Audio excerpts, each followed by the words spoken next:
अस्सलाम वालेकुम नाज़रीन, एक नई वीडियो में खुश आमदीद। आज की वीडियो है विंटर से रिलेटेड और आज की वीडियो में आपके साथ शेयर करने वाली हूँ बहुत ही ज़बरदस्त लड्डू की रेसिपी। इसको आप गंदम के लड्डू भी कह सकते हैं, अलसी के लड्डू भी कह सकते हैं और ऐसे लोगों के लिए बहुत ही बेहतरीन है जो लोग जोड़ों के दर्द, कमर दर्द, पट्टों की मजबूती के लिए कुछ आसान और सादा सा ट्राई करना चाहते हैं ना, तो इस तरह की रेसिपी को ट्राई कर सकते हैं। ये आपको बहुत ही फ़ायदा देगी सर्दी में और आजकल जैसे कि शदीद सर्दी है तो एक बार ज़रूर ट्राई कीजिएगा इसको। तो इसके तमाम चीज़ों के रेशो मैं आपको बता दूं तो इसमें सबसे पहले जो चीज़ आपको नज़र आ रही है ये है गंदम। इसकी मिकदार हमने रखनी है 1 किलो। गंदम की मिकदार हम रखेंगे 1 किलो और उसके बाद नंबर 2 पे इसके अंदर अलसी है। अलसी की मिकदार जो है ना वो हमने 1 पाव लेनी है। 1 पाव अलसी और 1 किलो गंदम, इस हिसाब से इसकी रेशो रखी जाती है। और जो गुड़ है उसकी मिकदार आधा किलो के करीब हम रखेंगे। आधा किलो के करीब हम गुड़ लेंगे। तमाम चीज़ों को अच्छे से साफ कर लेना है। उसके बाद सबसे पहले बारी आती है गंदम की। तो ये इसकी मिकदार मैंने आपको अभी बताई है कि 1 किलो है। अच्छे से इसको आपने वॉश कर लेना है। उसके अंदर जो डस्ट वगैरह होती है ना उसको भी आपने स्टीन कर लेना है अच्छे से, ताकि जब आप लड्डू खाएं तो आपके मुंह में जो है मट्टी नहीं आनी चाहिए। अच्छा, अब यहाँ पे फ्लेम को हमने मीडियम कर देना है। मसलसल चम्मच को आपने चलाते जाना है, चम्मच को नहीं हमने रोकना, चम्मच को मसलसल चलाते जाएंगे। और इसकी ना बहुत सब्र के साथ कम से कम 30 मिनट हमने इसकी बुनाई करनी होती है कि इसका हल्का सा ना लाइट सा इसका कलर चेंज हो जाना चाहिए, कि लगे कि आपने इसकी इतनी देर बुनाई की है। और जैसे इसके बुनाई जब स्टार्ट की जाती है ना, इसको ये गर्म होना स्टार्ट होती है तो इसके अंदर ये जो है ना पटकना स्टार्ट हो जाती है और पटाखे मारती है और इसके जो कुछ दाने हैं वो ये वाइट पी होना स्टार्ट हो जाती है। और इसकी जब अच्छे से बुनाई हो जाती है, इसकी एक निशानी ये भी है कि इसकी ना खुशबू आने स्टार्ट हो जाएगी आपको कि ये बहुत अच्छे से बुन चुकी है। लेकिन कम से कम आपने 30 मिनट इसकी अच्छे से बुनाई करनी होती है। बहुत ज़्यादा डार्क नहीं आपने इसको होने देना। जैसे इसके अच्छे से ये देखें, जैसे कि वीडियो में आपको नजर आ रहा है कि इसका कलर लाइट सा डार्क हो गया। बहुत ज़्यादा डार्क नहीं करना, ब्राउन नहीं हमने इसको करना। जैसे इसका कलर डार्क हो गया था ना, मैंने इसको फर्श पे रख दिया था। और गंदम जो होती है ना बहुत देर के बाद ठंडी होती है, तो अलग से अलसी की बुनाई करनी जरूरी नहीं है।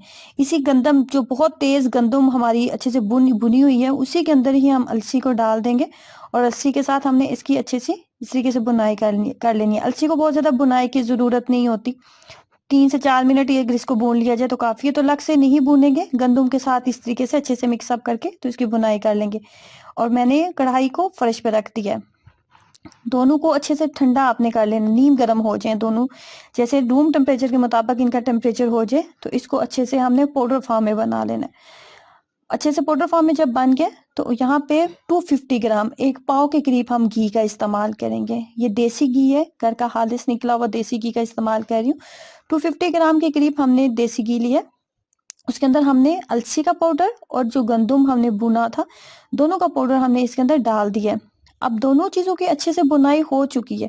अब घी के साथ इसको बहुत ज्यादा देर इसकी बुनाई करना कोई जरूरी नहीं है। यहाँ पे 5 से 7 मिनट बस हमने अच्छे से बुनाई करनी है इसकी। इससे ज्यादा हमने यहाँ पे इसको भूनने की जरूरत ही नहीं है क्योंकि आटे की बुनाई हम पहले ही कर चुके हैं। उसके बाद जो है ये देखें, अच्छे से हमने इसको घी के अंदर अच्छे से मिक्सअप कर लिया।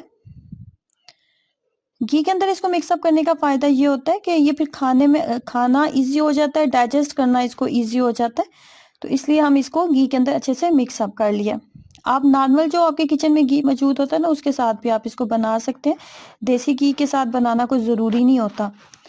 उसके बाद जी हम लेंगे 1 कप के करीब पानी।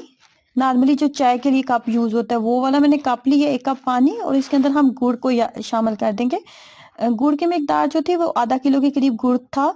ये एक बिल्कुल नॉर्मल सा मीठा होगा, बहुत ज्यादा मीठे लड्डू नहीं बनेंगे, नॉर्मल से मीठे लड्डू बनेंगे। तो गुड़ मैंने इसके अंदर ऐड कर दिया। गुड़ ऐड करने के बाद अब हमने इसको एक तार वाला शीरा नहीं बनाना, बस इतनी देर इसको कुक करना है कि 1 से 2 उबाल आए और जो गुड़ था ना वो अच्छे से पानी के अंदर मेल्ट हो जाए। जैसे पानी के अंदर मेल्ट हो जाएगा तो पानी को हमने कर लेना है ठंडा और इसको स्टेन करना बहुत जरूरी है। गुड़ के अंदर भी तिनके वगैरह होते हैं। स्टेन करने के बाद इसको घी और आटे वाला जो मिक्सचर हमने रेडी किया था उसके अंदर हमने इसको डाल देना है। डालने के बाद फ्लेम को बंद कर देंगे। अब आग जलाने की जरूरत नहीं है, बस आग को बंद कर देंगे और इसको अच्छे से मिक्सअप करेंगे।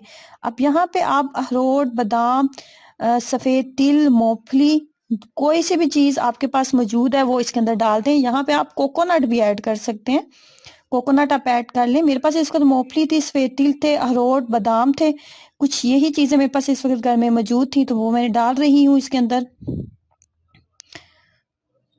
जिससे इसकी ताकत जो है और ज्यादा बढ़ जाएगी। नॉर्मली इतनी ज्यादा मिकदार में अलसी खाना पॉसिबल नहीं होता, लेकिन अगर विंटर में इस तरह के लड्डू आपके पास बने हुए हैं तो इस तरीके से आप अलसी का इस्तेमाल कर सकते हैं। अलसी जो होता है ओमेगा 3 फैटी एसिड का बहुत बेहतरीन सोर्स है हड्डियों के ताकत के लिए, और इसके अलावा आपकी जोड़ों की ताकत के लिए, दिमागी ताकत के लिए एक बहुत ही कमाल की चीज़ है, और टेस्ट में भी बहुत मज़े के बनते हैं।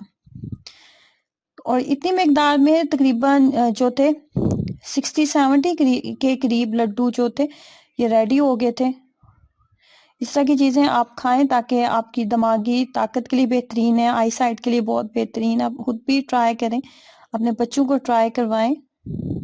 रोज़ाना एक लड्डू खाना जो होता है वो काफ़ी होता है, इससे ज़्यादा मिकदार में ना खाएं। अगर आप हाई बीपी पेशेंट हैं तो फिर आप जो है इसको बहुत कम मिकदार में लें। तो इसको ट्राई कीजिएगा इसको, और अपना एक्सपीरियंस जरूर शेयर करें। अल्लाह हाफिज़।